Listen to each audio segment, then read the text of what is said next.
ఇక్కడున్న లింగం ఉత్తరాయణ కాలంలో ఉత్తరం వైపు, దక్షిణాయన కాలంలో దక్షిణం వైపు ఉండడం విశేషం. సంవత్సర కాలంలో 6 నెలలు ఒకవైపు, మరొక 6 నెలలు మరొక వైపు వంగి ఉండడం చూడ్డానికి భక్తులు వస్తూ ఉంటారు. స్వామివారికి ప్రతిరోజు ధూపదీప నైవేద్యాలతో పలు రకాల అభిషేకాలతో పూజలు చేయబడతాయి. కార్తీక మాసం శివరాత్రి నుండి స్వామివారిని దర్శించుకోవడానికి భక్తులు తరలి వస్తూ ఉంటారు. అప్పట్లో ఎంతోమంది సాధువులు శివరాత్రి సమయంలో ఇక్కడికి వచ్చి హోమాలు చేసి పూజా కార్యక్రమాలు ముగించుకొని తిరిగి బొబ్బిలికి వెళ్ళిపోతారు. ఈ ఆలయంలో కొలువై ఉన్న దేవుడు శ్రీ మల్లికార్జున స్వామి, అంటే పార్వతీదేవితో కలిసి ఉన్న పరమేశ్వరుడు.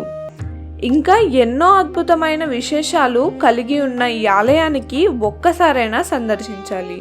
ఈ వీడియో గురించి మరింత ఇన్ఫర్మేషన్ కోసం డిస్క్రిప్షన్లో ఉన్న ఫుల్ వీడియో లింక్ని ఇప్పుడే క్లిక్ చేయండి.